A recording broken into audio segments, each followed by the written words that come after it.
active discussion. And yes, now you can approve or not the recording that we are doing for internal purposes. So as I was saying, we will conclude with a final discussion and with a Q&A. And yes, we hope that you will be that you will have a lot of questions for our guest speakers and for us. Thank you so much. So a couple of house rules. First of all, please stay muted unless you are granted the right to speak. If you feel comfortable to do so, please keep your cameras on, and remind actually that this event would be recorded. Please let us know if you don't feel comfortable with that. So now that more people have joined us, I will give the floor to Pega, and we will introduce the delegation to COP26. Hi and welcome everyone. My name is Pega Malana and I'm the current advocacy coordinator at YE.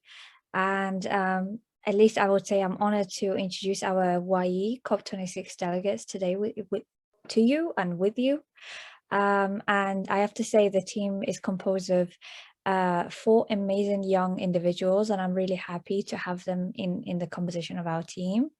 And I would want to say that I want them to introduce themselves to you rather than me taking the floor, because I think I would not serve them any justice if I was to introduce them. So before I give the floor, I think it's really important for me to say what is the role of YE COP26 young delegates. Basically, they will be attending the COP26, which is scheduled from 1st of November to 12th. And they will be representing not only young people from across Europe, but also member organizations of YE who are composed of individuals such as yourself. So they have a very heavy duty, and this will also entail them attending the youth climate hubs as they have done today, and also in shaping the position paper, which you must have heard about it from our email today. So I think that is it from my side. And if I may, I will pass the ball to the first COP26 youth delegate from YE, which is Gagik. Thank you, Pega. You can hear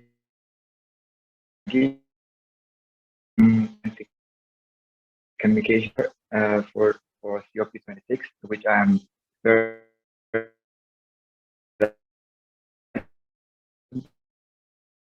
and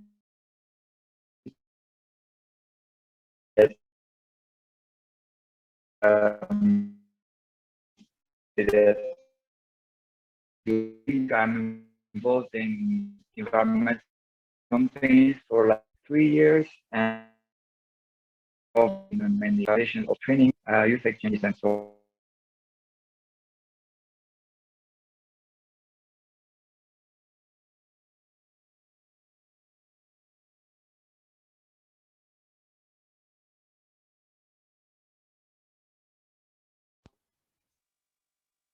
Okay, can you hear me well?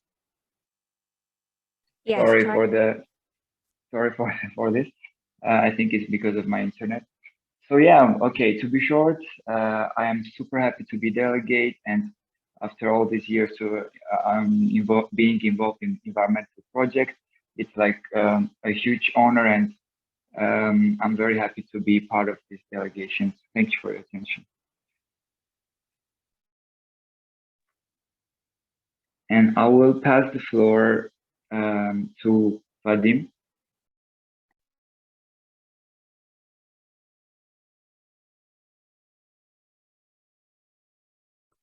Yeah, hi everybody, just a second. Can I please go after the next person? Because I just went out of public transport.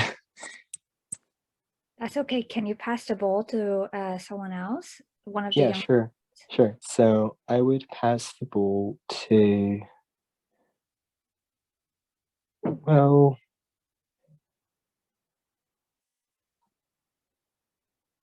let it be Hajar, you have the floor.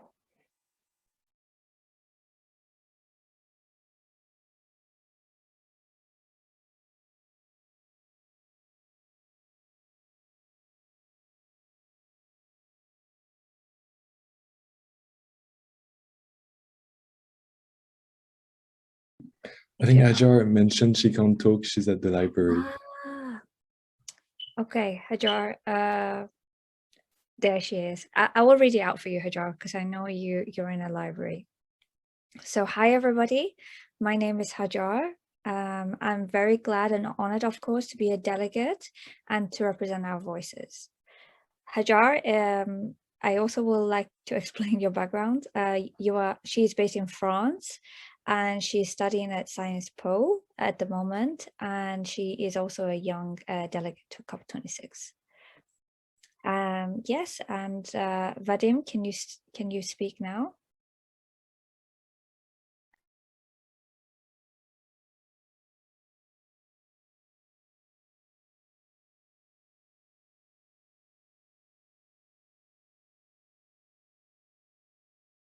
Oof, yeah, I can. Hello, everybody. My name is Vadim. I'm 20 years old, residing in Moscow, Russia.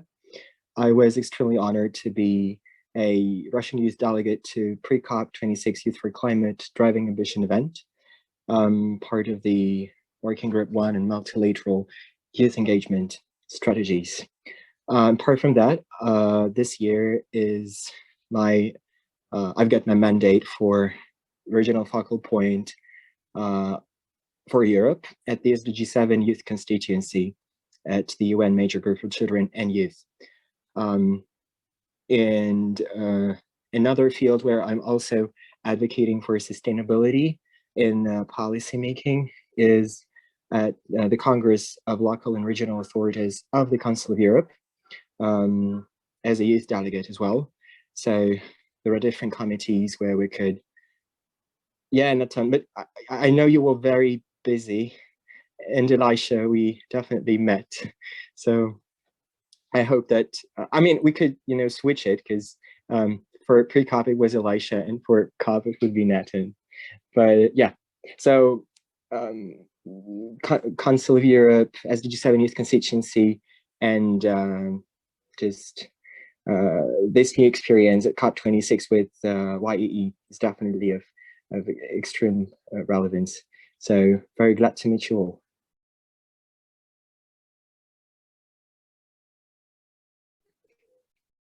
Great.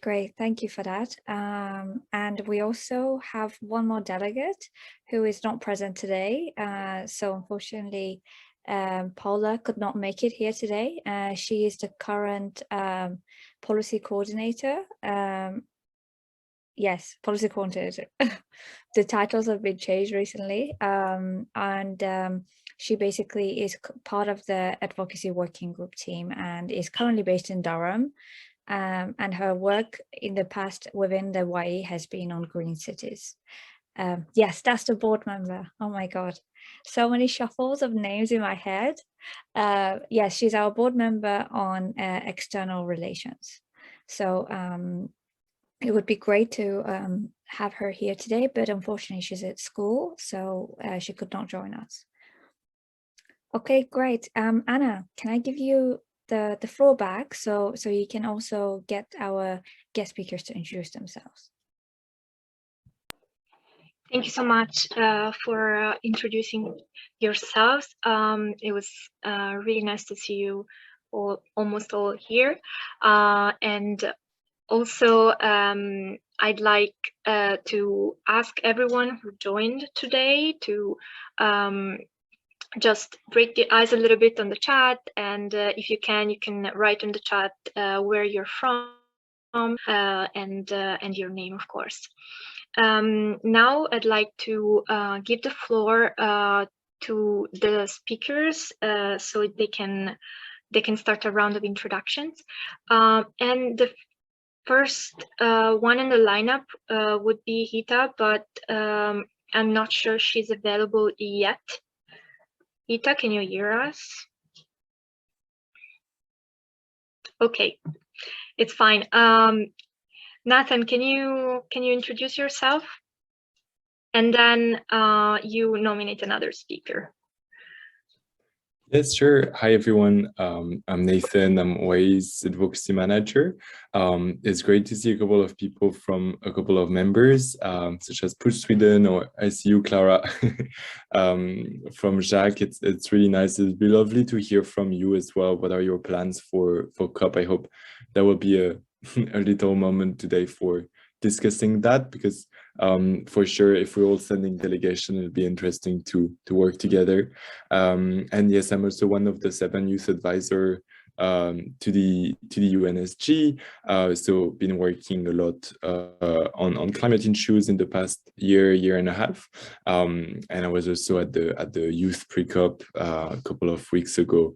It was very intense. Could talk a lot about that. And yeah, I guess I can maybe, yeah, Chloe, if you want to introduce yourself.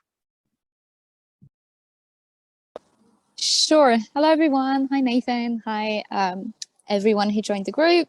My name is Chloe. I am a climate justice activist based in Brussels. I'm currently outside because there are some people talking inside, but to do the presentation, I'll be back on my computer and share a presentation. I am a campaigner, mainly active at European level on different issues. I coordinate a network of 80 NGOs across Europe who are fighting for the right to repair. I'm also a heavy user of social media, you could say that. And I recently joined YEE as a board member, and I'm very happy about that. So I'll pass the ball to you. Who else is talking and hasn't introduced themselves? Elisha? Yes. Hi, my name is Elisha. I used to be the liaison officer on climate change for YE while I was still back in Europe. But right now I'm based on the other side of the Atlantic, studying at the New School in New York, doing a degree in environmental policy and sustainability management. But beside that, I'm still pursuing climate activism in here on this side of the things, mainly a bit more political with the Democratic Socialists of America, with their eco-socialist group. And from there, I do want to learn more about how to improve the messaging and then bring some of that back to Europe and spread the knowledge, help YE spread that knowledge, help Chloe spread that knowledge, and just see how we can improve on that. It's lovely to meet all of you. As Vadim and Nathan said before, I was also at a pre-COP event in Milan. Was quite something. But we can talk about that maybe later as well. Thank you so much. Hita, are you available now to introduce yourself? And then it's your turn with your presentation. So feel free to continue with your presentation. Thank you so much. Super. Thank you so much, Anna. Hi, everyone. I'm Hita from India. Currently in Switzerland with Marie-Claire, but she's on another meeting. So yeah, super happy to be here.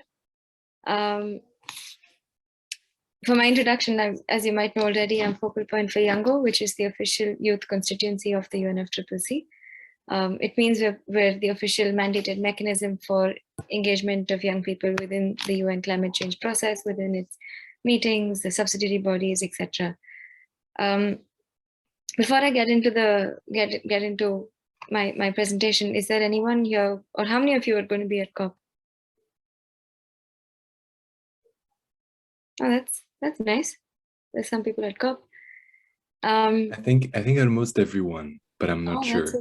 Okay. Maybe Elisha, you'll be in the US still, right? Sorry, what? You'll be in the US, right? You're not going to COP. I'll be in the US.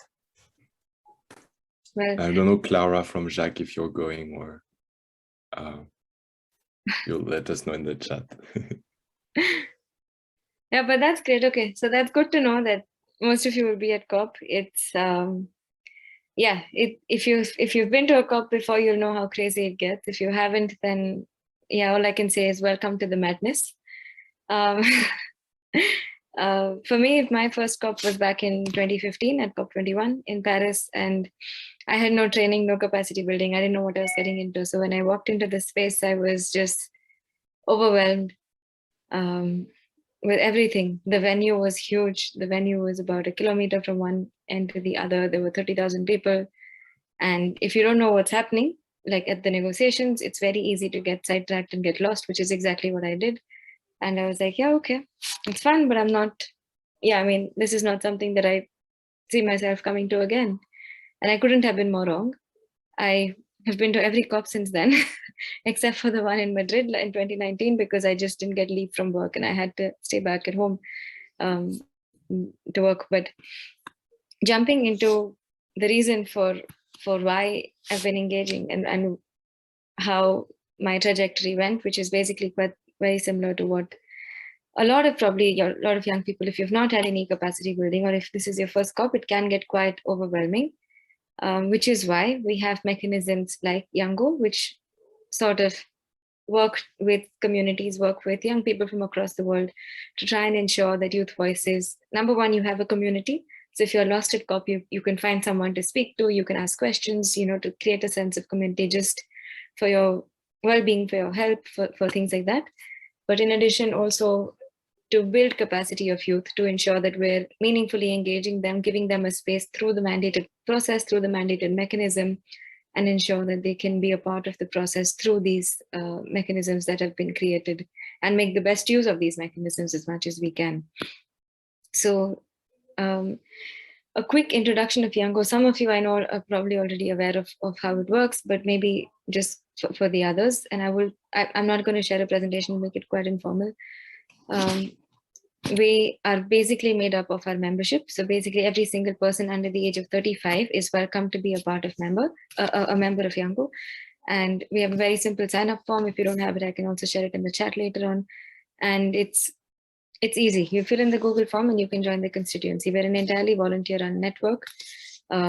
Since we're a mandated mechanism under the UNFCCC, we're not an organization, we're not an entity, so to say, but we're a part of the official mechanism, which means that we're a network of young people from across the world who engage in the UNFCCC process. We have close to 10,000 members from 150 plus countries that are part of the membership. We have close to 1,000 plus organizations, youth-led organizations that are part of the membership as well. And all of this, each and every one, makes up the constituency and helps us move forward. We function through multiple working groups. So we have close to about 20 working groups. Most of them are getting active now as COP is coming closer. And each working group focuses on a thematic topic, say, for example, stuff that is negotiated like adaptation, mitigation, loss and damage, finance, technology, action for climate empowerment. But we also have a lot of cross-cutting working groups like human rights, cities working group, renewable energy, gender, so stuff that doesn't necessarily have negotiating items, might not really have text, but are still very valuable in the broader discussion of climate, especially when you talk about youth and climate.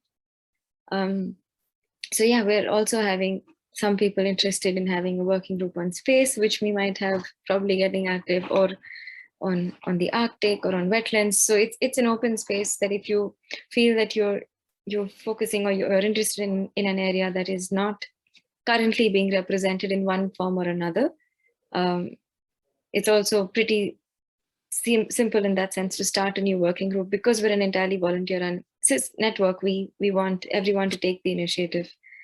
So yeah, I think the other things that we have is very simple, for sort of to help the admin, to help the constituency function, to do selections, is the global coordination team, which is basically, again, a bunch of YNGO members who are part of the global coordination team. They have different tasks and different roles, ensuring that the constituency is functioning as it should be. And then we finally have 2 focal points. Focal points are the only elected position in the constituency, and that's Michaela and myself this time. We were elected in COP25, so we're usually elected at COP. We will have new focal points or new elections at COP, and they will take over their mandate in January 2022.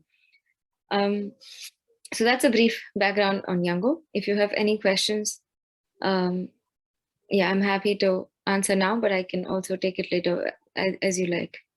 And YNGO's website is just coming. We've made a new website. I will share the link as well, and it's going to be ready. I mean, it's almost ready. It just needs a few tweaks, and then it's live. So if you have any questions on YNGO right now, I'm happy to take them. Otherwise, we can get a little bit into the UNFCCC process. Okay, then we can move forward in that case. So I was asked to talk a little bit about my expectations from COP26. And I think my expectations are fairly straightforward. YNGO has been working for the past now 2 years, focusing on this COP. We've had multiple campaigns. I can get into a little bit of detail about that. We have 3 core campaigns that we've been working on. The first one is on the 1.5 degrees goal. So we have a campaign called Science Not Silence, along with March for Science. It's an organization based in the United States. And science is spelled with SC 1.5 and CE. So the point is to highlight the science of 1.5. This was launched in the aftermath of the IPCC 1.5 degrees report, which was not welcomed in the previous COPs and the previous negotiations since 2018. And we're still sort of fighting really hard for this ambition for 1.5. So we've been doing a lot of mobilization along with March for Science. We're also working with AOSIS, which is the Alliance of Small Island States. For island countries, 1.5 and 2 is really a matter of life and death. And I think they've taken this on very seriously. We have immense support, immense amount of support from the AOSIS community in championing for 1.5. We have the chair of the AOSIS, which was also 2 chairs of the AOSIS, because the chair also changed last year in 2020 from Belize to now it's Antigua and Barbuda, and both the countries have been extremely welcoming in championing 1.5. We will also be working at COP on Science Day at a panel focusing on the 1.5 degrees, on why 1.5 is needed. COP26 also has this tagline, keeping 1.5 alive. So I think this sort of fits in together. What we do need to do is to ensure that this just doesn't remain as a conversation of keeping 1.5 alive, but it really moves towards seeing action, moves towards seeing commitment towards the 1.5 degree target, because currently country NDCs are nowhere close to 1.5. We're on a trajectory of 2.73 3 degrees, and we're really not even close to the Paris Agreement goals that we've set for ourselves. The second campaign that we're doing is a declaration on children, youth, and climate action. It's not really a campaign, it's an ongoing declaration that was launched at COP25. This is along with UNICEF and CERI, which is short for Children Environmental Rights Initiative. CERI, UNICEF, and YNGO came together, did a consultation process before COP25, and eventually we had this declaration. I will share all of these links. Sorry, I'm mentioning a lot of things, but the link for the declaration will also, I'll share it right after in the chat. So the declaration is basically asking for countries to adopt a more rights-based approach to climate change, keeping in mind children and young people. It is, of course, talking about right to a healthy environment, but has 7 clear demands. The first one is the right to a healthy environment, and then talks about different aspects. So it's a more right-based approach, and which is what we've been working with UNICEF and CERI for the past 2 years, championing, working with UNICEF to see how this can be done. This will also be showcased, hopefully through UNICEF's activities throughout COP26, but also through anything that YNGO talks about. We have a very strong rights-based approach to our, especially when it comes to children and young people and how they should be engaged in decision-making processes.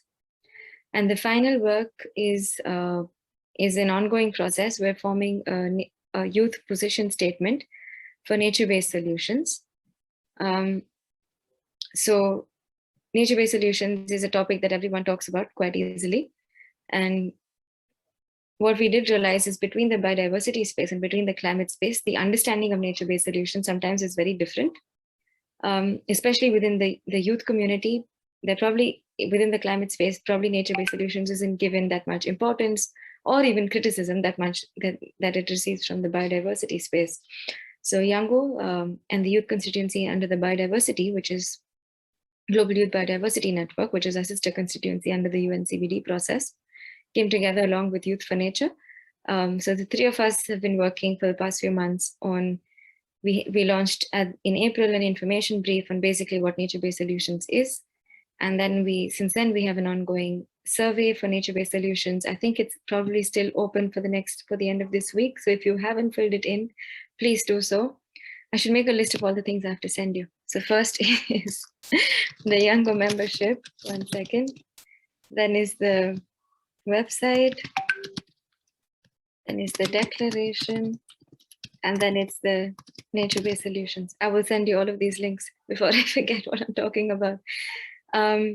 So the survey is still open until the end of this week. We're in the last few days of collecting information. All of this will be then brought together and compiled into a global youth nature-based solutions position statement on what young people across think what nature-based solutions should be. So ensure that you share it and you fill it in as soon as you can by the end of this week. This will be launched at COP26, which is the 16th Conference of Youth, which I will talk about at the end of this month, and then also brought into COP26 on Nature Day, which is on the first Saturday. So these are the three big topics that YNGO has been focusing on throughout the constituency, but each working group, of course, has been focusing on more specific issues, have specific partnerships, like the gender working group has been doing a lot on gender and climate with certain agencies, with the women and gender constituency under the UNFCCC, etc. Similarly, other working groups also have their own specific activities. The agriculture working group is also super active, doing a lot of things with the FAO, so on and so forth. But these are general constituency-wide campaigns that we've been working for. So then from there, coming on to COP26 and what we're actually seeing is, or what we've been wanting to see at COP26 is, of course, at least for me, it's very simple to have this Paris Agreement work program, or the rule book as they call it, to have it completed finally at COP26. This was supposed to be completed in 2018 at COP24, and most of it was completed, but there are still bits and pieces like on finance, on market mechanisms, on carbon trading. So the most contentious issues, most of the things that on transparency, on how reporting will be done, whether it should be reported in a certain manner, how, because we need to have the same reporting standards to ensure transparency of all the mechanisms that they're following. And so they also need to agree on the common reporting formats. So these negotiations can get super dry. I was back in, I think, 2018 or 2017, sitting through these negotiations on the reporting formats, and they were just talking about they spent the whole hour discussing how many columns, how many rows, and each country having their own views. And I was just like, yeah, I mean, it can really get super boring in that sense, but it's also really important because otherwise you have 197 formats of what is being submitted, and then there's no common ground for accountability. So it's stuff like this which actually delays progress, so to say.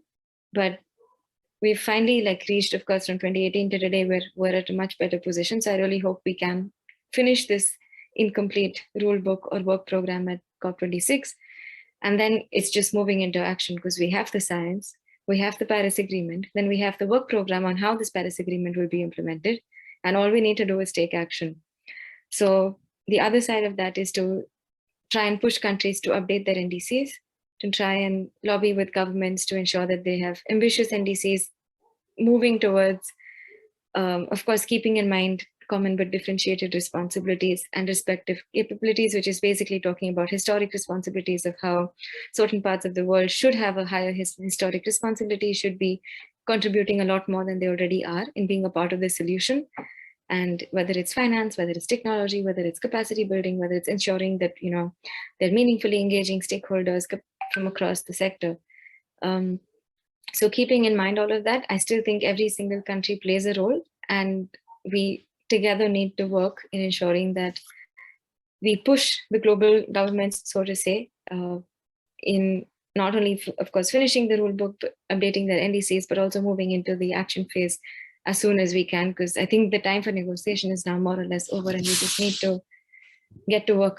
So yeah, these are the broad focus areas for us at COP26, for us as YNGO. There might be probably a couple of things that I might have missed out on, but I think more or less this is generically what we're going into. And the final thing that I'll say is that the last thing is that we have the Conference of Youth, which is also known as COI, COI, and this is the 16th edition, which will be happening right before COP in Glasgow. It happens every year in the city where the COP takes place. So the outcomes of this so COI will have a global youth statement or a position statement that's going to be formulated. It's been months of works in progress. We've had local conferences of youth happening before this for a few months in countries across the world. We've had a virtual conference of youth in August, and all of this will come together to form this position statement that will be finalized at COI 16, and then will be presented at the closing of the COI to the COP president, to Patricia Espinosa, who's the executive secretary of the UNFCCC, and to a few other high-level invitees, and then taken in on Youth Day, given to negotiators, again, through a highlight event on the very first event on Youth Day, which is November 5. So that's the gist of everything. And yeah, if you have any questions, I'm happy to take them, and I will send you the links in just a moment. Thank you so much, Hita. Actually, I wanted to tell you guys two things. First of all, we will have a Q&A at the end of the session, and I hope that the speakers will also be available to stay with us. If you have other, if you are busy later, of course, you are free. We really hope that you can take some questions later. And another thing, I wanted to send you the link to our Trello board, where we will gather all of the information about this session, and we will also upload everything that was discussed today. If the speakers will have slides, we will upload them. And of course, we will offer you all of the links that Hita was mentioning now. So don't worry. Yeah, so if there are no questions for now, I can go on, and we will gather some questions later. Okay, perfect. So now Nathan will talk a little bit about his experience, his role, and well, the floor is yours, Nathan. Thanks, Anna, and yeah, thanks so much, Hita. It's really, really important, all the things you said, and it's also just really nice because you're definitely one of the most empowered youth I know on these processes, and it's always nice to kind of have your priorities. What are the priorities of YNGO? I think, I mean, at least YE were a member of YNGO, but for different members here, I don't know if Push Sweden or Jacques is part of YNGO, but it'd be interesting as well to see what can be our contribution, how we can support YNGO during COP26, what kind of agenda we can push for, which is, you know, similar to the one of the youth constituency, and just kind of, you know, be one of the good member. So it'd be interesting also to start thinking more about that in the next 2 weeks. I'm not sure one of us will be at COI. I need to check that. I'm not sure we had. Yeah, so we'll see, but maybe one of us is. So yeah, be really nice to meet and further discuss. And I guess there will be also a constituency meeting happening and things like that. So we'll be trying to participate as much as possible. So yeah, I mean, I can introduce myself very quickly. I'm Nathan, 22 years old. First of all, I'm a student in London. I'm studying environmental policy. And I'm also the advocacy manager at YE, so I work part-time, focusing both on our different kind of advocacy work. So it ranges from campaigning at the European level to making sure that we are following also the UNFCCC processes, but also the CBD. And we have also a specific emphasis, and Pega can tell more about that, on the G20 and G7, because of course, in Europe, we have a couple of these very wealthy countries, and we want to support our members in pushing for more ambition. So that's most of the processes we're focusing on. And yeah, so I can share, I guess, a bit more on like the youth advisory group. So last summer, so the summer 2020, last summer, the UNSG decided to set up this group of 7 youth advisors on climate change. So personally, I'm not an expert on climate. I haven't studied climate, the science of climate change. I haven't studied the policy of climate change. I've participated in setting up a coalition of youth-led NGOs called Generation Climate Europe in Brussels, but it's not focusing only on climate change. It's focusing on like many things, just biodiversity, circular economy, clean mobility, and so on. So basically like looking also at different kind of issues. And I think what has been always very interesting is advising a tiny bit more the UNSG in bridging links bridging links and connections between, yes, of course, the climate agenda, which is important, which is at the core of the work we do. But as Hita was saying, kind of thinking as well the intersection that exists with the biodiversity world, for example, and also maybe environmental litigation or rights of environmental defenders, huge human rights issue. I think you probably have seen that the Human Rights Council has declared also has recognized the connection between climate change and human rights, and thinking as well a tiny bit more about all the things of intersectionality, right? And the folks in YE knows how much I'm pushing for that, but I think what's really important is to always think a little bit more how we end up sometimes as environmental activists or environmental NGOs, environmental movements, we end up being we end up working on very expert topics and very expert discussions, which are extremely important. It's important also not to lose the kind of perspective on the different crises we're facing. And at YE, we work a lot with marginalized folks within the EU, but also outside of the EU, but still in Europe. So we think of the Western Balkans, Eastern Europe, the Black Sea, and Gagik, Vadim also in our delegation to maybe bring these perspectives, which are so important, and thinking that there are also huge social crises, right, such as the rise of populism and others, which needs to be considered, because if we want to advance climate justice, we also need to settle this, and we also are based in a region where there are huge discrepancies with some of the wealthiest countries in the world and some who are extremely poor and facing very big democracy and also economic crisis at the moment. So yeah, trying to really recognize the different crises and the different interlinks and so on. And I know Chloe is also very strong on that. She'll probably say a bit more on that. But to come back to COP, I think we'll definitely keep that in mind and see how we can bring that. Of course, for us, mostly also learning, where I don't think there's a single of us that has ever been to a COP before. So we're 9 to go, and 9 it will be the first time. So a lot of being around and listening and learning also from people like you, Hita, from the person on your right, Marie-Claire, who's also absolutely incredible. Will be also lovely to ask Marie-Claire if Swiss Youth for Climate is going to COP, and if we can also meet with them at COP. And the last thing I wanted to say is, I think one of the very important thing is of course COP is also a networking event. So it's a moment where we're all gonna be able to meet each other, youth, but also with other partners and so on. So YE will be meeting with a lot of their partners during COP. And there's one thing which is really important for us is financing and funding, and also talking to the philanthropic world. And this is something I've been also leading in the Youth Advisory Group, kind of using also this position to have a real impact.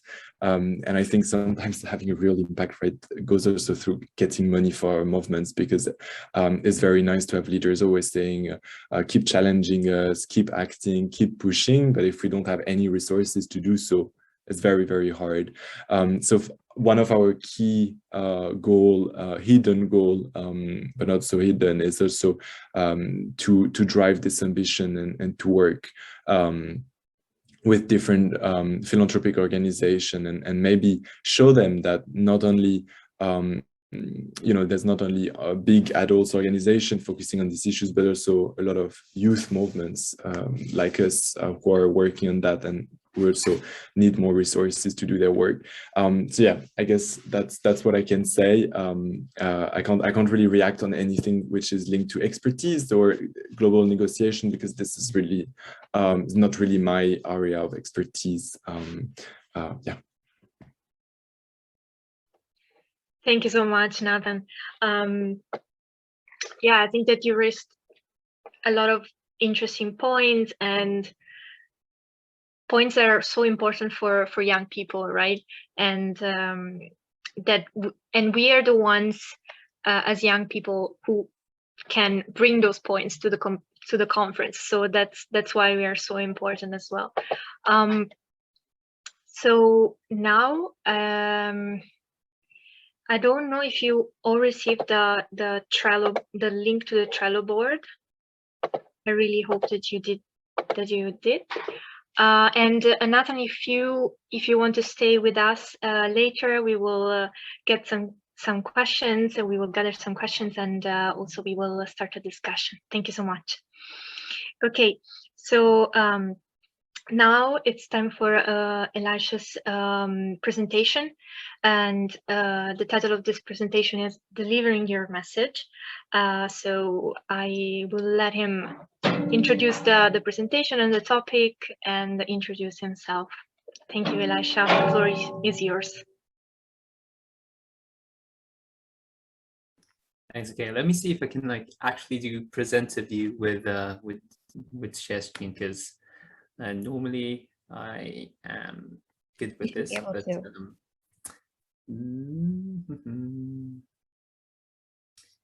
all right. So this window, and then the window has disappeared. My Lord. Right, give me a quick second again. Okay. So the screen is shared. Do you only see the screen? Yes. Yes. So you don't see my notes? Making sure. No.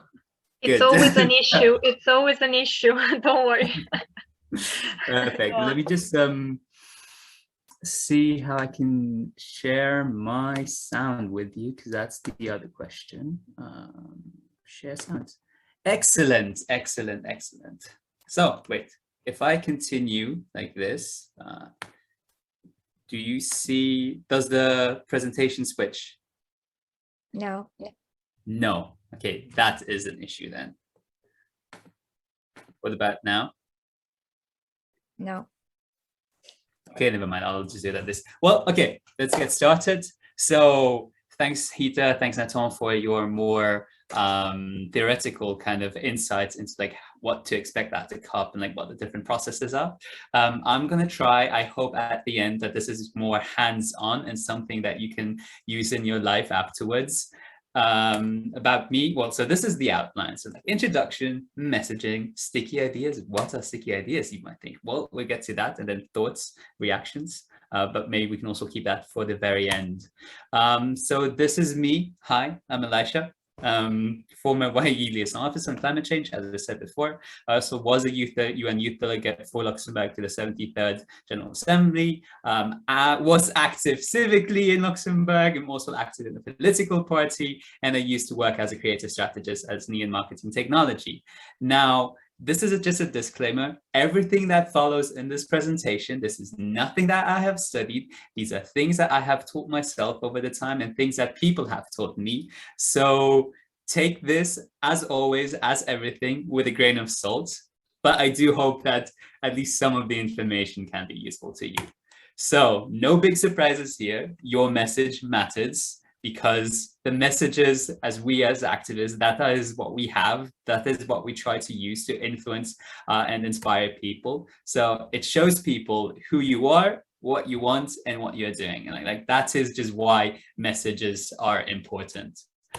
The question is though, how do you amplify your message now, right? So how do you get it out in a good way, and like how do you frame it and everything? And I think Chloe afterwards is going to talk about the whole online perspective of things, and I'm just going to talk a bit more about like maybe what could your message look like. In my opinion, there are like 3 types of messages. So you have education, like educational messages such as like statistics, new scientific reports, and journalists writing about those scientific reports, really like wanting to inform you about something. So like, for instance, maybe, well, something that comes to my mind, something that I really find like very interesting is there's a thing called the Jevons paradox, which just basically means that if there is, and here, let me just allow me to check my notes because I don't want to say anything wrong, but it basically occurs when you have progress or government policy, which increases the efficiency of a certain resource. But because the resource has become more efficient, the rate of consumption goes up. So actually, when coal engines became more efficient, people started using more coal. And I think the same thing you also have with like LED light bulbs, because I know that for a certain time, my parents were like, oh, hey, we have LED light bulbs now. It doesn't matter if you keep them running on because they're gonna cost less. So it's like a kind of paradox with, okay, technology putting it up there. And this is just like a side note because I thought this was interesting, sorry. Then other stuff that you have is like entertainment, about like messaging that entertain. I would mostly put ads into this, like the advertisement, and really like think, okay, well, this is all what is out there. It's like, this is why we want you to like feel in a certain way. But then emotion, I think right now is that what we as activists use the most, because we like to appeal to their like moral, to their morals, to their sense of justice, to their sense of like, well, there is something that we need to do about it. And what all of these 3 things normally do is just like they create a certain value to the certain person that you are talking to, not the value in the like capitalist economic sense of things. Well, oh, this is value, I can like mine this further and do something else, but it's really something that is enlightening in a certain way.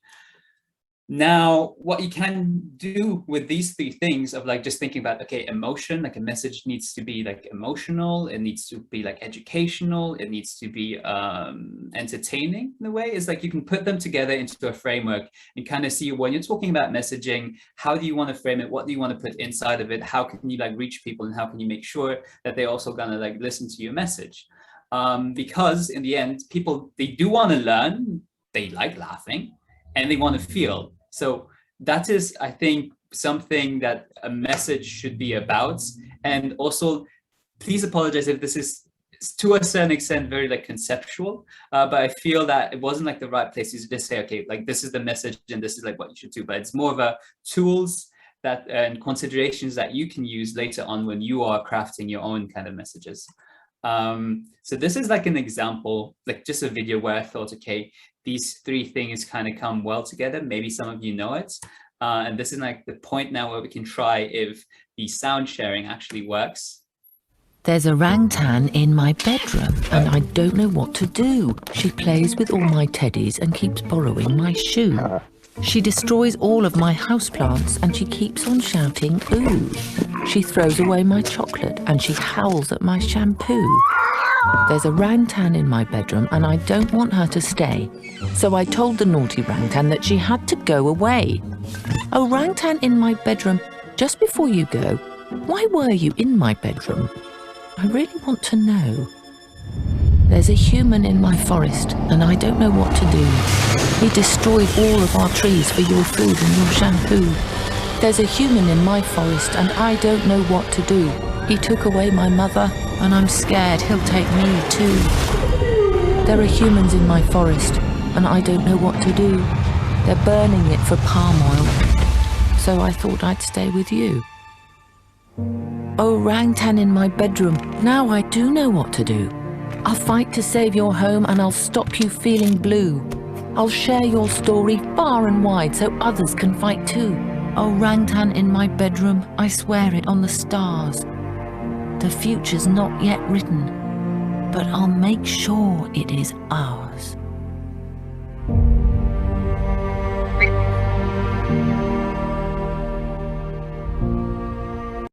Et voila, like I think that really has like all three elements in a way, right? Because it is entertaining, it is very emotional, but it also teaches you things. I mean, of course, did people get kicked out of the Zoom? But yeah, so like it kind of encompasses it, and I think is a very like effective message in a way. And of course, I mean, there's a lot of thought that went into this, and we don't always have the time to like come up with something like so big. But I feel it's always like nice to know, okay, well, this is something that we should aim for, and this is like maybe something that some of you can replicate. There's orangutan in my bed. Stuck. How do I? Et voila. So how do you make your message then memorable in a way? And now this ideas, and we're coming to the sticky ideas, are actually from a book called, like, so this is like Make It Stick, right? You had it right. Like we should make ideas stick, but it's from this book. Never forget to reference your source material. I think that's very important. And it's actually a really nice and easy read. And it has like some actionable also suggestions on like how you can like craft different messages and how to make your ideas stick, because that's the title of the book. So what they say is like to have an idea that sticks, you need to think about success minus the last S, because that just got lost on the way. So success would stand for, in this sense, for keeping it simple. There is no need of overwhelming people with like 10 different reasons why you should not buy Nutella and go for something else. Because me personally, like reading the post is nice, but how often do you actually remember all the 10 different points? Because 3 points are, in my opinion, like the things that you are actually going to remember in the end. And I also think it just has to do like with people's ability of remembering too much stuff, and also like feeling overwhelmed afterwards. So there's a maximum efficiency, so to say, to like arguments. Then be unexpected. Wow, so shocking, of course. I do have an illustration, an example. I don't know if it comes from this book actually or from somewhere else. And it's from The Economist, not recommending that you necessarily need to follow them what they say, because certain things they say are, yeah, questionable, but I like this ad. So great minds like a think. Like it's something unexpected, and it's something that will stick in your mind because it is unexpected. It breaks a pattern of what you're kind of used to. And in that sense, like being unexpected might also be like breaking the pattern of demands that you normally give, and phrasing them in a different way around. Then also concrete. Give people like images in their mind.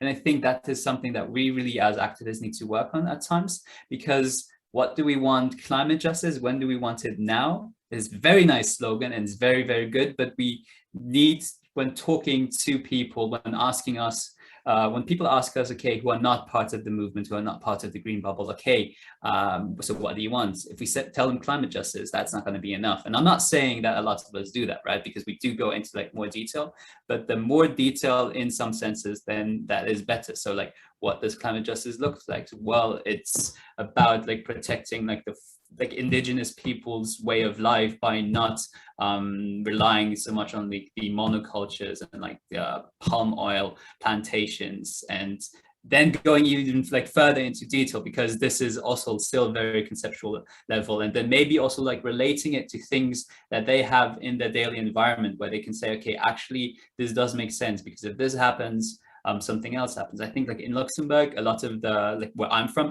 Schengen. So like the Schengen, where the Schengen agreement was signed, hey, it's a river along, like it's a city, it's a village, it's not a city, it's a village along the Moselle, and there's a lot of vineyards in there. And then when you're talking about like climate change to people in there, you would definitely say, okay, how does this affect your wine harvest? Because a lot of people still do depend on the harvest they get from there, because it makes it more concrete for them, and it makes it also more personal. And then you can start thinking, okay, actually this does make sense, why we would need to stop changing things.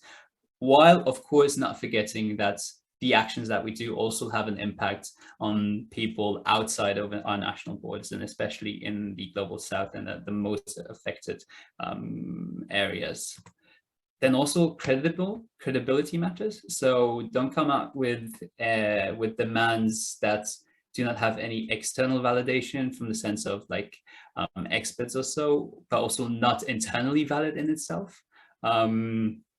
If I remember correctly, the example made in the book was also by that Ronald Reagan asked the voters before they voted to think for themselves, are they better off now than they were 4 years ago? So like that is very easily that's very easy to like verify by the person itself and say like, okay, actually, are you doing a credible message or not?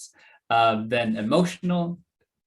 The video, I mean, what we saw in the beginning was very emotional. It showed people like why they needed to care, and people need to care to kind of like act as well in a way. Because if you have people that are not passionate about anything, if you have people that are like disinterested in like changing how things work, I think it's going to be very, very complicated to actually get them motivated and get them to do anything about the state of the world, regardless of how sad and sorry it is, because they will just look after themselves and look at their personal lives. Then stories, and I really think there is nothing that brings in people more than personal stories. I mean, you can see it with Malala, you can see it with Greta, like they all have that kind of a story that they linked to what they do. And I think stories, it doesn't necessarily really have to be anything like big. I mean, but what you have is your own story, and you have the story of your own activism, the story of like how you got involved, and the story of like why you got involved. And what stories do, and what the power of stories is that they teach and like they inspire people for one, but they can also show them examples of how you got involved, of how they can get involved, and how they can change things later on in the end. And that just like brings it back to like, this is success. So simple, unexpected, concrete, credible, emotional stories. I'm also going to add a link to a video, to a talk by Dan Heath. So one of the co-authors of the book. It's also just like a really more interesting thing. Like it's an hour long. You can just have a look at it instead of then reading the book, because we all know we have a lot of readings to do.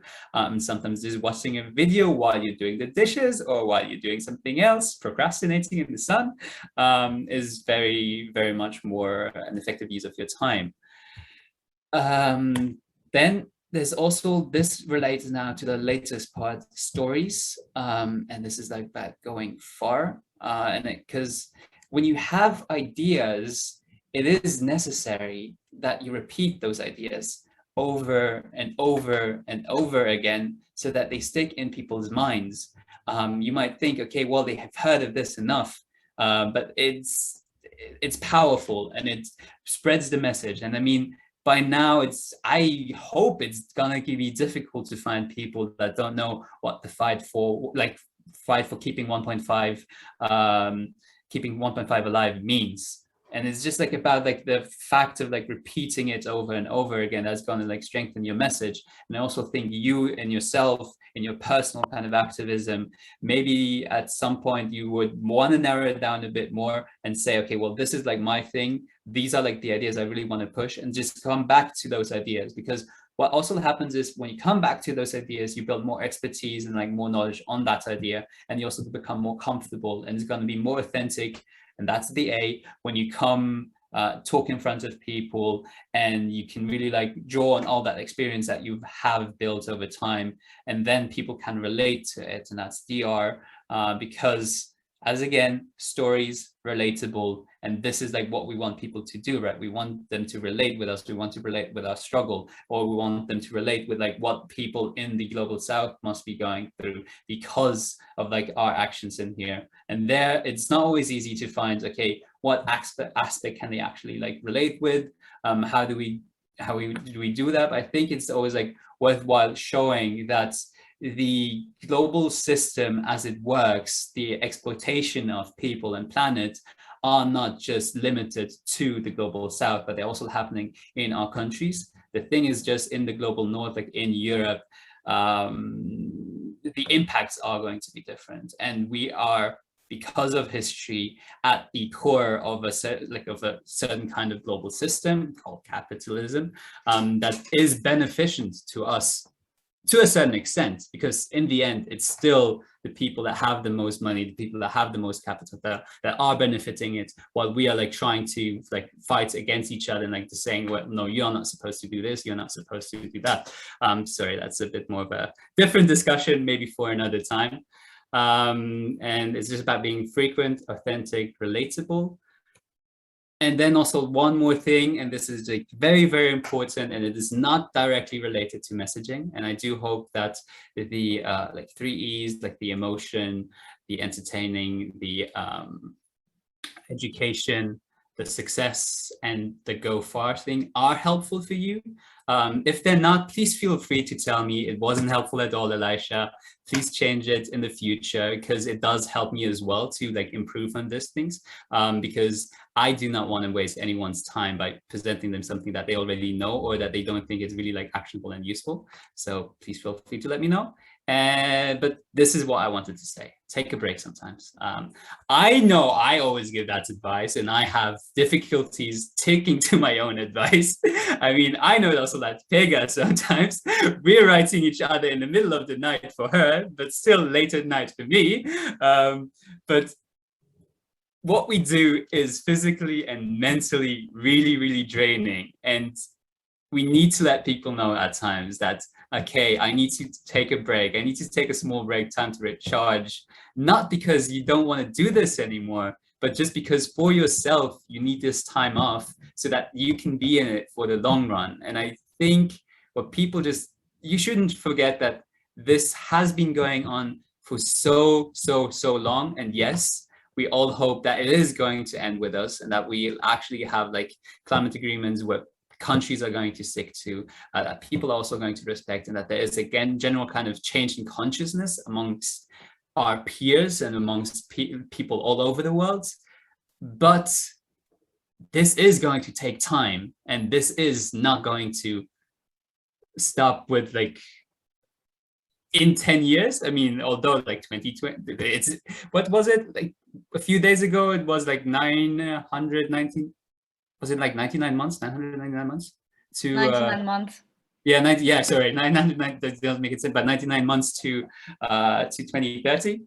So yeah, like it is quite soon, but on the other hand, no one wants to see you crash and burn, because that what you can contribute to the climate movement is way more precious than just seeing you flash brightly and then just stop, because every person in this fight matters. And that's why we also need to look out for every person in this fight.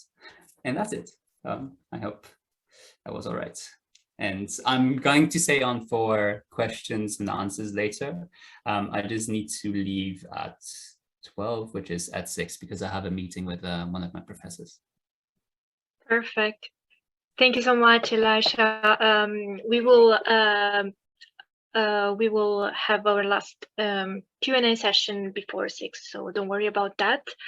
And thank you for this presentation. I think that there are some practical suggestions and tips that we need to hear sometimes. Someone has to remind us, hey, take a break, right? And I am also a terrible follower of, you know, my own suggestions, so I understand what you mean. But thank you so much again. We will gather question later then, and then I will give the floor to Chloe. And yeah, Chloe, please go on. Thank you. And can you hear me actually? Okay, better.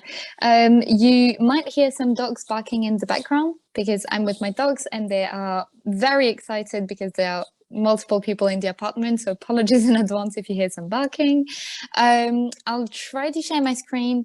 Some of the things I wanted to cover have been covered even better by Elisha, so my presentation, I'll try to keep it a little bit shorter. Let me know when you can see it.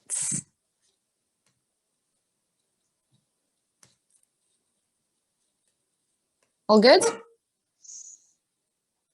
Can you see it?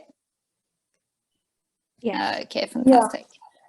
So, can you still see it? Because now it's in full screen. So I just want to make sure everybody can still see it. I think it's loading. Yep. Okay, cool. So before I start the content, I just want to tell you a bit about me and how I got there. So my name is Chloe. I am 28 years old. I'm a climate justice activist based here in Brussels, as I said in the intro. I do not come from a very political family. I do not come from a very conscious background where people cared a lot about the environment. So had to kind of navigate that on my own, and it didn't come very early, as it probably did for a lot of you, because about 15 years ago, that wasn't really a hot topic. But I've always been, I think orangutan should be the theme of this session, actually, Elisha, because of the video you showed. And what happened was that I have always been very sensitive to injustice, whether it was kids getting bullied at school or, really terrible and sad stuff on TV has always touched me to the core. And when I was about 17, there was a big scandal in France about palm oil and how palm oil was exploiting rainforest in Southeast Asia and essentially destroying the home of orangutans and of course of local farmers.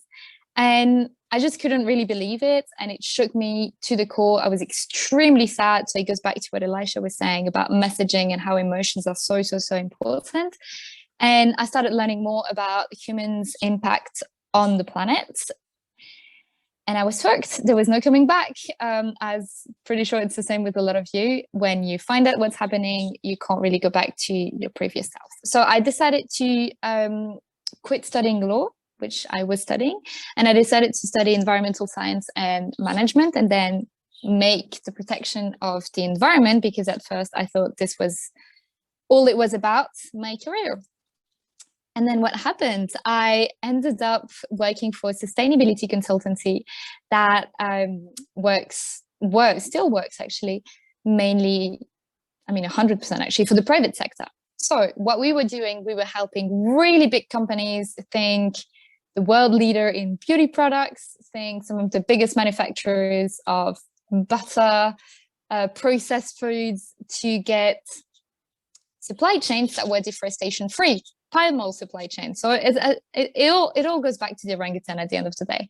And so I was working for these organizations and trying to make the supply chain as clean as possible, I would say. And I spent about a year and a half there. And after a year and a half, I realized, but that's a very personal feeling, you might disagree, and if so, I'd love to have a conversation on that, that you can't change the system from the inside, or at least you can't change these corporations' behavior from the inside. It just doesn't work. The market cannot regulate itself. We need regulation. We need external measures. We need politicians to come in and put forward some laws. And so I left because I thought there was not much else I could do, and I thought my time could be of better use somewhere else. And so I came back to Brussels and I became a campaigner and an activist. And how did that happen? Well, social media definitely helped. I was sharing kind of my activism journey on social media. And maybe a side note, because it could be interesting maybe for some of you, I started off as a sustainability influencer, sustainable consumption influencer. I was telling people where to buy the most eco-friendly jeans, or what fruits were in season, how to get organic food and stuff like that. And just to see that we can all change and we can all evolve. Now I am a big defender of individual change, sure, but we need system change. So we really need to, influence the system. We need to influence policymakers. We need to influence companies, because there was a study also in France that came out, I think, earlier this year or later last year, who showed that even if we all take measures, individual measures, we are only going to reduce our emissions by 25%. So we need systemic change. And so I became a campaigner for a campaign which I'll tell you a little bit about in a minute, which is called the Right to Repair campaign. And I switched my social media presence 180 degrees to full activism mode. And I also created a podcast, which is called, well, I'll tell you in a minute. It's just called The Burning Case. And The Burning Case is a youth-led podcast which aims to mainstream the link between politics, especially at EU level, because let's be honest, it's often completely impossible to understand and navigate, and the most pressing issues of our time. So we've done episodes about lobbying, we've done episodes about the CAP, we've done episodes about coronavirus and vaccine inequality. And our goal is really to mainstream these topics and make them accessible, and also always engage the listeners. So we always try to provide a call to action to listeners, because that's a very important thing with digital in general, is that information is very important, don't get me wrong, but I think a lot of people who want to get involved are already fairly informed. So it's very, very, very important to try, not always, but to give a call to action and something concrete to people who are following you, following your campaign, because otherwise it can just stay very theoretical and stay in that kind of online bubble of, I'm learning a lot of stuff, but what can I do? So The Burning Case is the podcast, The Green Monkey is the Instagram account that kind of goes with it. So, I mean, it was great actually that Elisha did his presentation before me, because he told you all about how to craft great messaging. And I thought I would give you 3 very concrete examples of how I've done digital campaigning in the past few years. And just before we get started, campaigning is great. It is very important. We need campaigning, but we also need organizing. And there's a big difference between campaigning and organizing. Campaigning, it's you who share information and you tell people how to get involved. And it has to do a lot with comms, and it's petitions, it's protests. That's campaigning, kind of you pushing something down.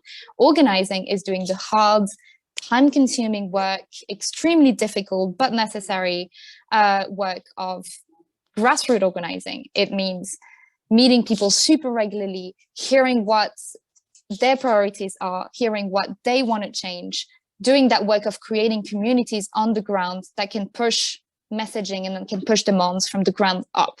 So it's a very different, two very different things, but today we'll talk about campaigning mainly. So the first campaign that I wanted to tell you about, it's called Green Brussels So White. And as a bit of background, we created this campaign because Brussels is so white. That's as simple as that. Especially the green movement in Europe, it's just super, super white. And I mean, I'm part of it, and I'm part of the problem, obviously. And we launched this campaign because we did a podcast episode about the lack of diversity and inclusion in green politics and politics in general. And we decided that we wanted to do something because it's really outraging. So we thought, what can we do as us individuals? And so that kind of goes back to the last point here, which is what makes you unique when you develop a campaign. What makes you unique? What makes you the right person or the right organization to do a campaign on this? And for us, it was very simple, because we wanted to call out something that we felt was very unjust, which was the lack of diversity and inclusion in the green bubble. And what made us so unique and so rightly placed to do that is because we were part of this bubble. We were part of this green movement. So we knew the right people to get in touch with. We knew how to try to influence them. And so we crafted this campaign with the help of anti-racism and diversity and inclusion activists who have been doing this work for a very, very long time, and who told us that they didn't necessarily have the time to focus on the green movement because they were so busy doing the incredible work that they're doing. And so we thought, well, this is what we can do. This is how we can help. We can amplify these messages and make them relevant and targeted to the green movement. And so we did it. And I think what's really important when you do a campaign, it's what and who are your targets, what you're trying to achieve, and what success looks like. And for us, our targets were the biggest green NGOs here in Brussels, because we really wanted to kind of single them out. And we wanted them to change. And what success looked like for us, we had a petition. So success looked like employees from these organizations signing the petition, which in return would allow us to then go to these organizations and say, look how many people signed it, including that many people from your organization. Now you really need to take some commitments. And so we had a pledge that they could then take, the Green Brussels So White pledge, that we developed with anti-racism activists that included some very concrete measures that they could implement in the organization. And I think that's also a key bit of digital campaigning, is that sure, your call to action can be can be shared on social media, and it could even be using social media. You know, your call to action can be tag this person, reshare that in stories, let's do a Twitter storm and flood that person with a bunch of tweets. But you also, it's always a little bit more useful, at least I find, to have a way to get people off social media. And off social media doesn't necessarily mean in real life, because sometimes people can't campaign in real life for whatever reason. It can just mean go to a different website where they'll find more information. Because let's face it, social media is great to share some messages, but it's also very much, first of all, an echo chamber, and then it's very limited in what you can share because of, well, just because of its formats. let's just put it that way. It's very limited. So you need a way to get people off social media. And it's not easy because people consume social media like they just swipe left and right, essentially. But you need a way to be able to do that. And that can be using a link tree that will take them to a different website, for instance, or that can be telling them to check out something different or an article or a swipe up. But you do need that to make sure that your campaign doesn't only stay virtual. And just to tell you, this actually was a success because all the organizations that we targeted replied, and we have now kickstarted a process with meetings with them so that we will kind of work with them and anti-racism activists to implement some of the concrete steps that they can take. The second campaign that I wanted to tell you about is the campaign that I currently work for, which is called Right to Repair. And it's a coalition of more than 80 organizations across Europe who are fighting for the right to repair electronics and who are fighting to end premature obsolescence. And of course, this is a professional campaign, so we have money. We have people that are employed to work in this campaign. So we have something that a lot of people, a lot of you guys, I'm guessing, have little of. It's resources, because that's always something that's missing, especially in the activism movement. We would always like to have more resources. And as Nathan has said, it's not always easy. So this is maybe a little bit different, but I thought it was an interesting example. I think one of the key points here is watch out for jargon when you do a digital campaign or a non-digital campaign. That works for both, because we are working with some topics that can quickly become extremely complicated, right? I mean, we always say follow the science, follow the science. And of course, the science is great, but let's be honest, a lot of people don't necessarily understand the science behind climate breakdown. It's complicated, let's just put it that way. And a lot of the topics that we're dealing with, a lot of us are super familiar with when you talk about intersectional environmentalism, when we talk about, I don't know, specific policies, when we talk about adaptation, mitigation, 1.5, 2 degrees, all of these concepts that are so common for us. We need to remember that for a lot of people, they aren't that common. So I think this is a key aspect, is that we need to make the campaigns that we do understandable for as many people as possible. Then set your priorities. I think this is a key one, and it kind of goes back to what success looks like. And in corporate terms, I would say set up some KPIs, but this is not necessarily corporate terms. So let's stay to set your priorities and what success looks like. And priorities for us, it really depends on the time of the year, but it is to make sure the overarching priorities that we have right to repair policies both at national and European level. And so out of that overarching objective, we defined smaller sub-objectives. So there's plenty of them. I'm not going to go into detail. And for each of them, we have targets. And I know it sounds a bit weird to say that we have people as targets, but it's advocacy targets, right? It's lobbying targets. And we want to influence them to essentially work on our sides and eventually vote for stuff that we are pushing for.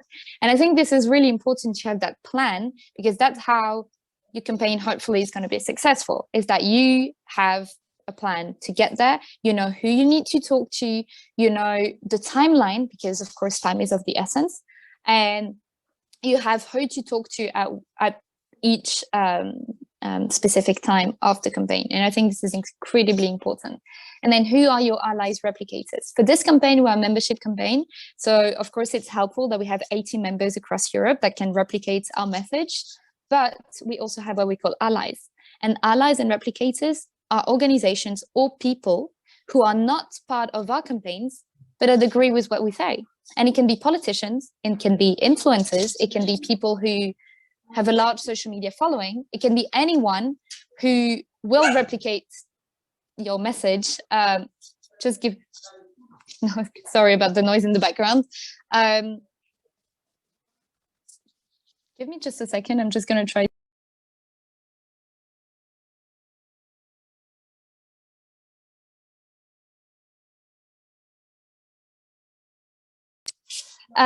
So you really need to find these people because they're going to help you amplify your message and potentially reach audiences that you haven't identified or that who are not following you.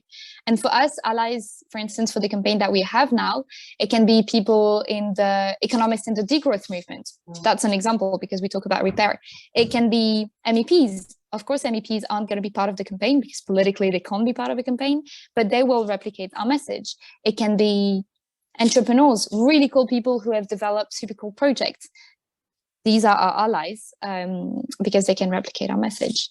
And then be creative. And I know that's often easier said than done, but the creativity in how you spread your message is incredibly, incredibly important because social media is busy. Right? I mean, if you're on social media, you know, you scroll through a lot of things. So in order to catch someone's attention, you need it to be, and that's the sad reality, you need it to be really creative and really memorable. And so to do that, for instance, for us, what we've done is we've used a multiple medium. So we've done more traditional advocacy stuff, such as webinars, letters, etc. But we've also done we've done a printer dump. So at some points we went in front of the European Commission and we dumped a bunch of printers and to call them out on their lack of ambitions when it comes to printers. I have just seen something that is incredibly creative and brave actually today. It's an activist that went to TED Countdown in Scotland and who stood on stage near to Shell CEO and called him out, like in front of a whole audience. She called him out. She said that he was a murderer, essentially, that he was an evil person. I mean, so the messaging was there, the passion was there, as Elisha said, and the video is incredible. And this is really memorable. And this is something that a lot of people are going to remember. And then amplify, as in you want to create this partnership and this allyship with other people. And for that, if they are going to support you, they also need to know that you are going to support them. So you need to amplify the messages from other organizations, from other youth who are kind of sharing the same message. And that reciprocity is what's going to create those links. And this is what's going to make them replicators and allies when you need them to be.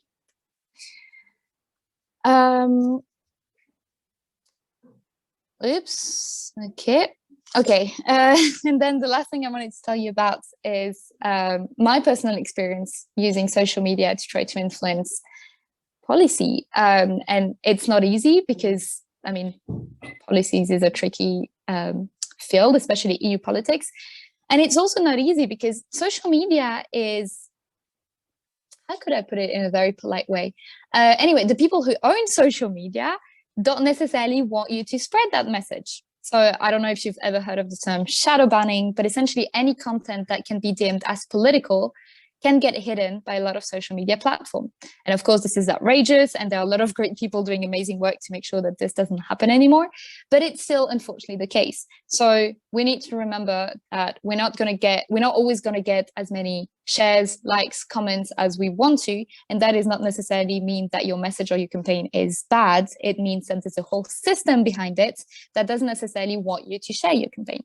I heard from a friend that the year before the US election, so every 5 years, the year before, any content related to climate gets really, really hidden, notably on Instagram and Facebook.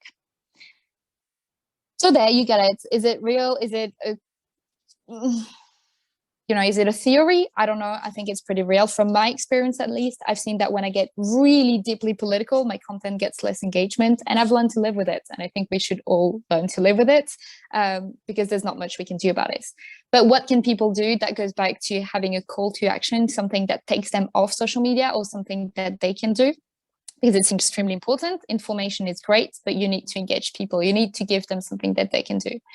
Engage your audience. So that means not only sharing stuff, but engaging them by asking them questions regularly, by having them take polls, whether it's on social media, on your website, and making them do stuff. So whether it's signing a petition, whether it's attending a webinar, whether it's coming to a protest, you need to not just inform them, you need to really engage them.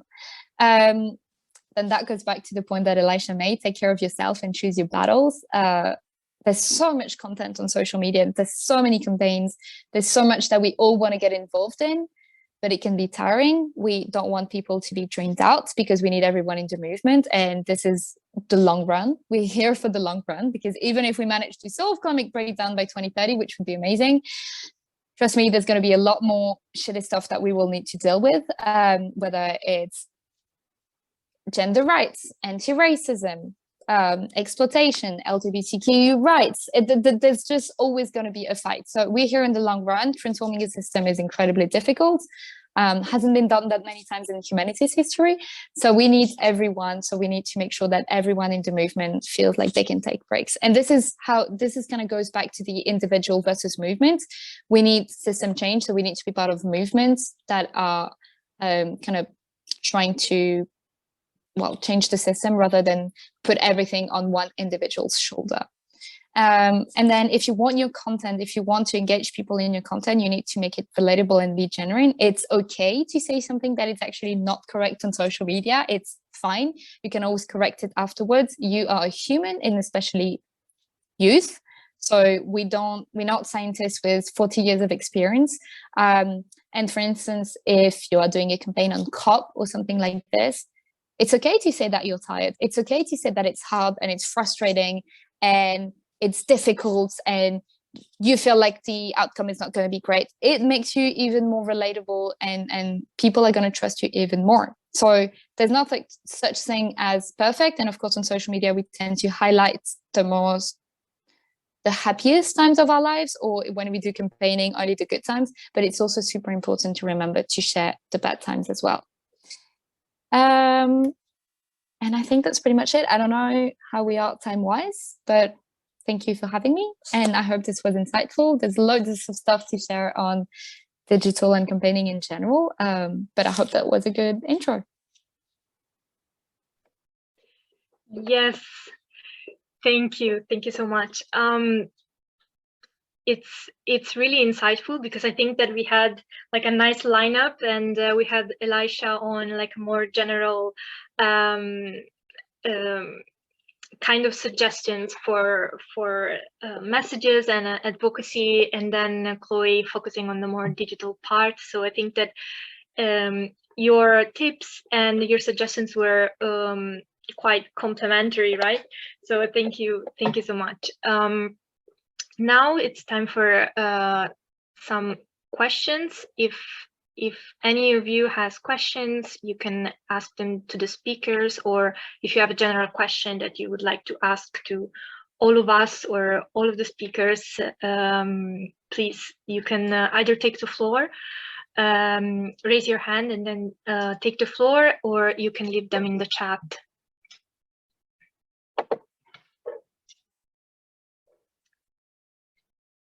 Okay, I don't see questions right now. So yeah, if I may, I will ask. Yeah, Elisha, you were raising your hand. No, because this is really more concrete. Because I'm wondering, Chloe, how much time do you spend on content creation? Because that's like a very that's just like a question that in general like sometimes bothers me, because I don't know. First of all, I need to get better in my time management. That's an acknowledgement right there, and Nathan knows. But just yeah, how much time do you spend to like content creation, like idea conceptualization? I think it really depends on what type of content. So for instance, if we do an explainer post for the burning case, for instance, on, I don't know, what is the cap or what is the latest EU policy decision, I don't know, I would say would take at least 2 hours possibly doing the research and then coming up with the design. And then this is why having templates is really useful, because you can just then reuse them. Other than that, if it's a post, I think between the shooting, the editing, and the caption, overall about 2 hours still. So it is definitely some time, and sometimes that I'm taking off work, and it's even more frustrating than when, for instance, you get shadow banned or that your content doesn't get shown to as many people. And people tend to think that when I say, oh, can you share the post or whatever because it's been shadow banned, people tend to think, I'm sure people think that craving likes, so I'm craving comments, and that's not at all the idea. The idea is that you put a lot of work into it, and that it's also a way to, even at your own little scale, to kind of fight the system by showing a post that Instagram doesn't want people to see to a larger audience. So it's a form of mini digital activism. But yeah, I would say usually I try to not take more than 2 hours.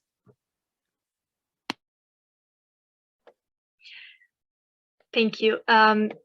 If you don't mind, Chloe, I had a question for you. Actually, I had like a reflection from one of the last things that you said about making mistakes, right? And repaying for your mistakes, especially when you create content. What do you think? What is your idea also for Elisha, if you want to say something about this, of like the whole canceling, the whole idea, the whole concept of it? Should we be like, in general, the social media community should be more helpful? Should we collaborate more, or is it all right to kind of cancel people because they have said something wrong? Of course, there are different kinds of mistakes that can be made, of course, but I'm talking more about the environmental movement. So if you have any thoughts on that. Personally, I'm not a fan of anything canceling. I think we can cancel systems. I think we can cancel brands. I think we can cancel corporations, but I don't believe in canceling individuals because everyone is human. But then, of course, there's which context and what comes behind it. If it's a far-right politician who has 30 years of experience in politics and for the past 30 years has said some misogynist, homophobic, racist content and shows no form of remorse, I mean, at some point, you got your chance, dude. You gotta move. You gotta go somewhere else. But if it's someone who said something and made a mistake and genuinely feel sorry about what they said and are willing to unlearn and then learn from people who are affected, then I don't believe in canceling at all. And I think there's a very dangerous thing in the environmental movement and on social media specifically. And Nathan, maybe you can help me translate that. It's called activisme puritain, pureté activisme. It's like, essentially it's saying that in the activism world, everybody needs to be perfect. And whenever you make the smallest mistake, there's a massive community that's going to fall on you on social media, insult you, call you out, because that exists actually. And I know many, many activists, and that's especially the case in the feminism movement, that if you say anything, not anything, but if you say some stuff, then you're going to have a massive community that's going to come and literally threaten you even. And I think that's extremely dangerous. That decredibilize our movement. And I think we need more collaboration instead of, and maybe a little bit calling out, at least within the movement. I can only reiterate that what Chloe said, because I feel very similar about the cancel culture and everything. And I feel it's also like very easy to just say, okay, well, we'll just cancel that person, not talk about what that person did, and not talk about like the fact that, yes, that person said this, but there is a whole system that thinks that what that person said is okay. And just because you're canceling that one person doesn't mean that you are going to get rid of like their misogynistic, racist, homophobic, or whatever statements, because it's still going to be there. Because the ideas, they didn't come up with those ideas, but by cutting the discussion on it short you're not going to engage with them. You're not going to like do anything about it. And you're not going to like, I feel that cancel culture for a thing is like a very kind of easy thing to do for people that are not always, but it's very performative in a way, because it's very easy to say, oh yeah, I canceled that kind of person. Now, okay, I would love to cancel Trump because I just think he's a huge, yeah, whatever he is. But still, I believe it's more important than to also like go into, well, it's difficult, right? Because some people you shouldn't like give a platform to, and you shouldn't really also not listen to them, and they might deserve to kind of like be cancelled. But the thing is it's not the person, so to say, that is at the issue. And that's just like what I'm trying to get at with all of this, because it cuts the discussion short, and it doesn't look at the source of all of these kind of like issues. And you're just gonna lose it in the end, because if you cancel that person's going to win anyway, because they have their supporters, and their supporters are just going to be like, oh yeah, but you don't want to discuss about this because you canceled them anyways. And then they just have like their own little bubble where they continue like talking about this.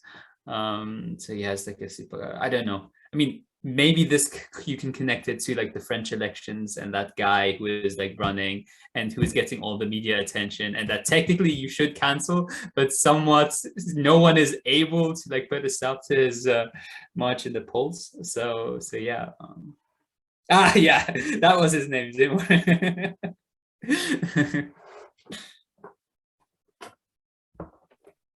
Yeah, I think yeah, it's important to well, first of all, think about who we have in front of us, and like how we can make sure, maybe if they make a mistake, like make sure that maybe they know that they made a mistake, but always try to be like understanding and help each other to grow, basically.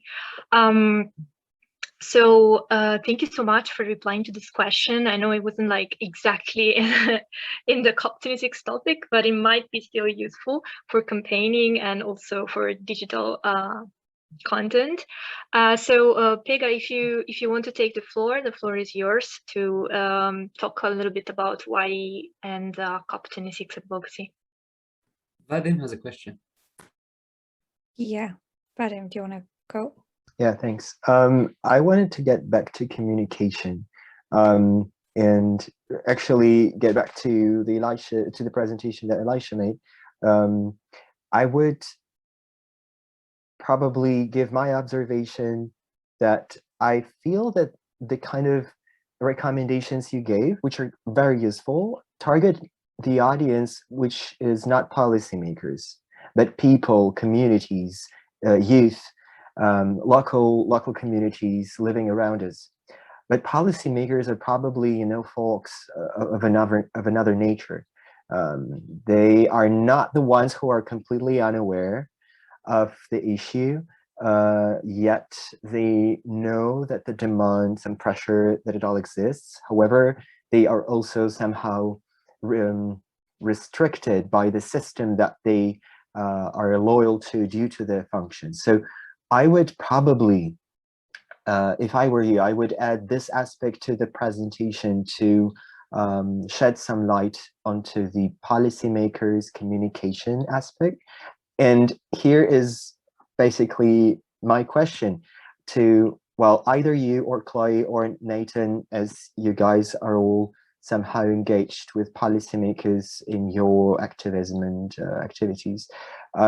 Is policymakers different people in this regard when it comes to communicating your perspective? And if yes, then what would be your tips? What approach should we, as those who push for something, stick to? Who wants to go first? I can go quickly. I laugh a lot because I went to Canada for 3 months and I met a lot of different leaders and civil society leaders, and I was always asking them, like, what do you think is wrong with policymakers and why are they so like terrible? And it's always such a tricky question. I think a lot of them really do not know what's at stake, and they are also, if they are interested in these issues, such as, for example, the President of France, or I would say, for example, the Minister of Canada, or Alok Sharma, the President of COP26, they are interested in these issues, they want to make a difference, but the people who are surrounding them all the time, all their advisors and stuff, they're very, you know, like green technocratic people, and for them, like, it's not about climate justice, it's just about decarbonizing. And then you end up with policies where, you know, you're gonna green the transportation system, you're gonna bring back nuclear power station, you're gonna try to get flights which are, you know, low carbon or zero carbon, but that do not answer the deeper, you know, issues we have, and the kind of root cause of the problem. And as Chloe mentioned already, which are also embedded in racism, in discriminations, and also just the simple fact that, you know, when you look at like the key billionaires, I was checking that this morning, it was like going on like the 2000 billionaires in Forbes, it's just males. And most of them are just white and in their 50s. And that's a reality as well. And I think when we call for system change, we don't want just to get rid of capitalism. It's these things we want to get rid of, this kind of systemic issues. Yeah, so that's my take on this question. I mean, maybe I can give a little bit of insight on specifically EU policymaking, because this is what I deal with the most. I completely agree with what Nathan has said. I also do think that there's a big problem, and I see it very much at EU level, but I think it's relevant at every level. It's the behind the scenes lobbying that is happening and that is extremely powerful, and that is definitely shifting the decision making. There's an article that was just released today on how Copa Cogeca, who is my nemesis, I hate them so much, you have no idea. Essentially, they are the lobby of industrial agriculture here in Europe, and they're extremely powerful, and they have influenced the CAP, and now they're influencing the Farm to Fork strategy, which is the EU Sustainable Food Strategy. And today it was released that they have, even policymakers are saying that they are crossing the lines in terms of lobbying. I can send you the article, but essentially they're asking for more time to push disinformation to the public. They are using partnership with media that they have in order to push that disinformation. Yeah, I agree, they are evil. And so that is also why today we don't have a single policymaker, or at least very few policymakers that are actually independent enough to really push the right policies. And then, of course, we can have a whole discussion on that, but there's the way the political system exists, and the fact that it's very short-termism. The short-termism is at the center of the political system. You know, when you have to be re-elected in order to keep doing the good work that you think you're doing, there's certain measures that you can't take because they're going to be unpopular, but that's kind of a whole discussion. And in terms of how you communicate with policymakers, and I guess the lobbyists as well, because they kind of go hand in hand, at least here in Brussels. I remember something that a policymaker, a good one, once told me, and he was telling me that the policymakers and the lobbyists, there's one thing that they hate above all, is the light. It's to being put in the spotlight and being exposed for what they're doing. So exposed for their votes, exposed for the meetings that they had with the lobbyists, exposed for their voting history, not just one vote, but really showing how they've been voting, what decisions they've been taking. And that they don't like, and they try to hide it. They use a bunch of techniques to do it. But when you communicate with, I guess then you've got the right policymakers, the ones you're really want to communicating with, and that's a different channel of communication. But if you want to expose the work, the dirty work that others are doing, I think really exposing them publicly is key, and especially at EU level, because people don't know who their representatives are. There's this kind of impunity and the lack of accountability that has been built up at EU level, and we really need to change that.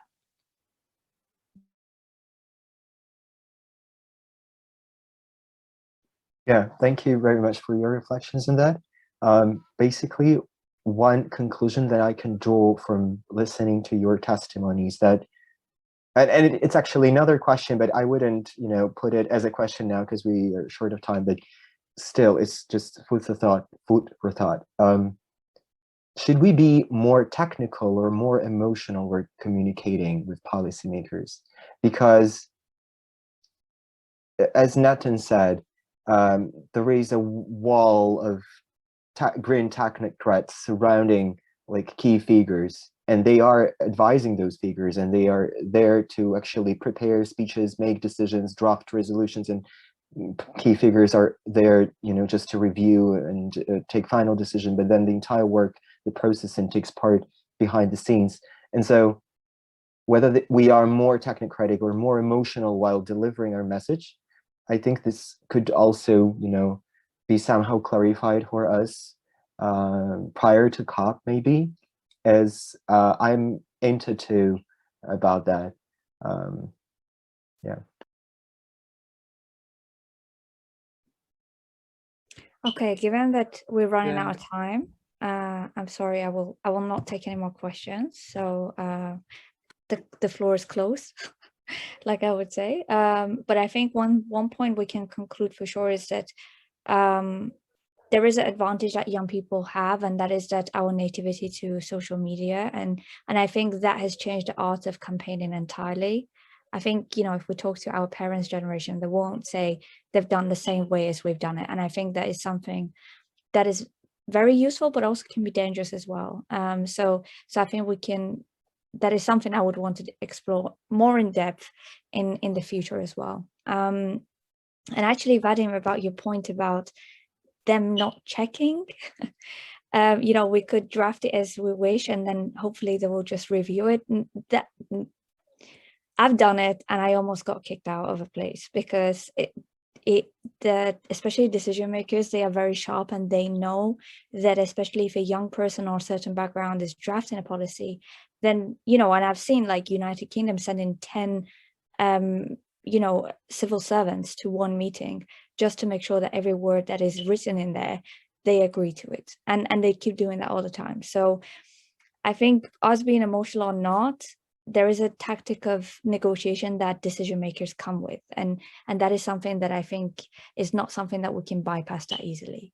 But I think that's my opinion. I have 3 other experts in the room, and I don't want to say that this is the motion.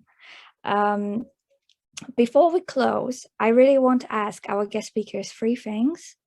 But before I do that, I want to ask our membership, namely Clara, and also Lucia. No, Lucia is actually our EVS, but I think you will also be really cool to ask about what are you currently doing in your current organization and capacity concerning COP26 and also climate crisis. Clara, would you be comfortable with doing that? If so, please take the floor. Yes, of course. Just going to try to put my camera on. I think it will be cooler. Okay, so can you see me? No, okay. Oh yes, perfect, it's working. Okay, so hi everyone, and thank you for this Youth Climate Hub. It was very interesting and yes, very, very useful, and very happy to be there. So with Jack, we are doing 2 things. So one thing is ahead of the COP. So we are communicating about, on social media, about what is COP, what are at stake, and what are the the hurdles, and what are the difficulties about the negotiation, etc., etc.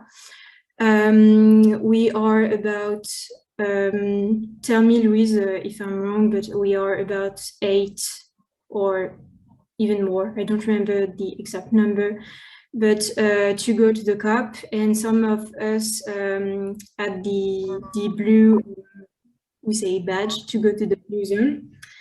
And so we are going to try to do some advocacy here, but it's going to be the first time we do this kind of action. So it's quite a challenge, and that's why what you are doing, it's so useful for us, because it gives us some tips and some tools to do this.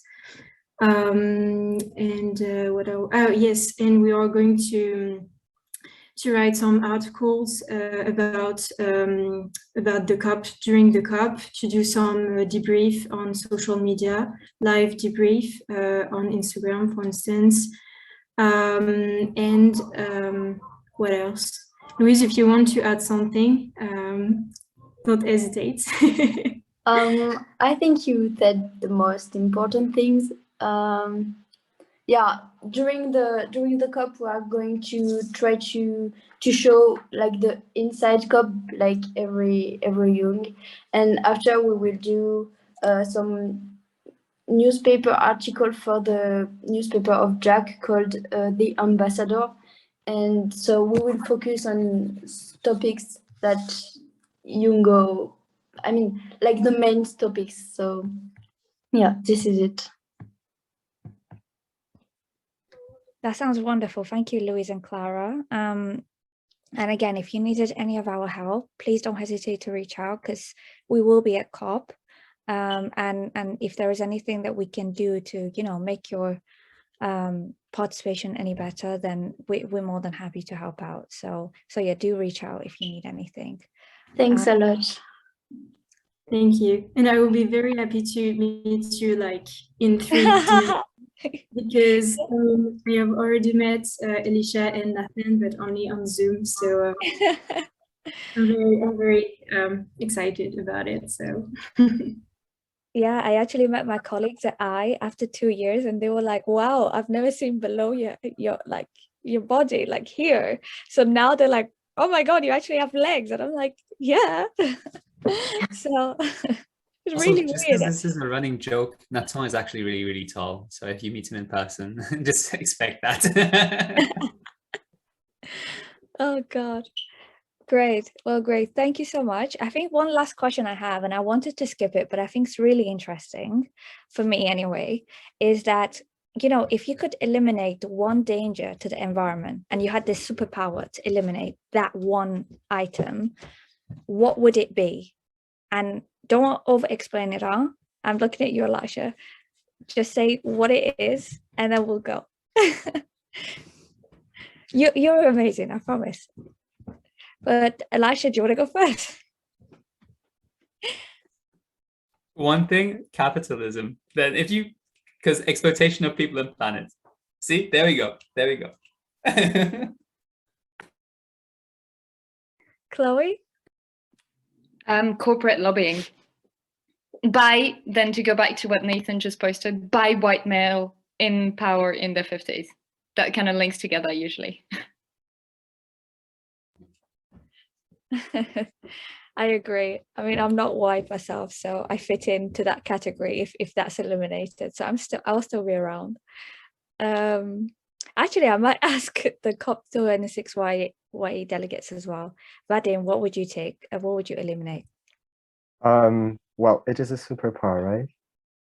Yeah, so I would eliminate military threats, which require enormous military budgets.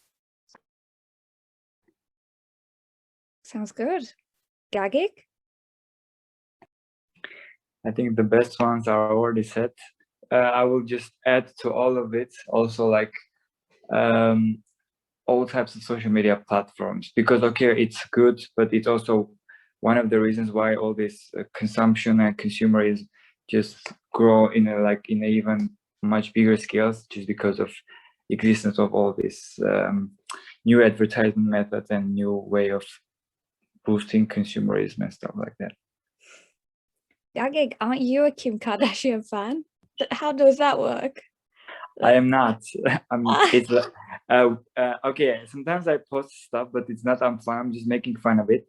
So when people don't know me, they think that I am a fan, but I am not. Yeah, but that's funny. Okay, great. Anna? Well, I think that all of the suggestions are very valid. So maybe we should put all our superpowers together and eliminate all of these problems. But maybe I will go for, well, food insecurity, food insecurity and water scarcity. But I know that it's kind of the same problem. So. Great. How about you, Clara?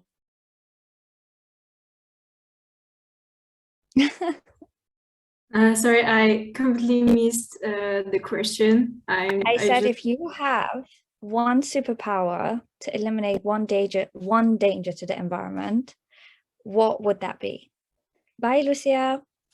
I would say, I mean, to have the superpower to convince people, I think, to change their mind. I guess. That sounds really good, actually. Louise, would you like to participate as well?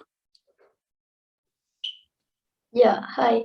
I think like what have been said is really good, but I'm not sure about what I'm saying, but maybe all the digital things, because this is because of that we are completely away from nature and everything, and we don't understand anymore what is the link between what we are doing and what is happening with other like alive things in Earth. So yeah, maybe all digital things. It's a kind of radical, but cool. I agree. And I think I'm the last one left, but I'm so surprised nobody mentioned the ones I was thinking about, which mine, and I can't decide between the two, so I'll have to probably sleep on it. But the first one would be fossil fuels, to eradicate it entirely. And I come from, a region full of oil, so I think it would be the first thing I want to touch upon. And secondly would be nuclear power, that I want to eradicate entirely, because it gives us the fake fallacy that, okay, now we can create clean energy using nuclear power stations, but actually I beg to differ. But yeah, I think that's also another debate. But yeah, these are the two things. Let's see, I'll make my mind up when I actually have the power, which one to eradicate. But it would definitely be fossil fuels first. Cool. Thank you so much, everyone. It was really enjoyable, and thank you for your sharing your expertise. Just to let you know that because this is, middle of the week, we understand not many people could come. This will be recorded, and then we will basically create a snapshot of your interventions and put it on YE's website. So once it's complete, we will send you a link to have a look at it.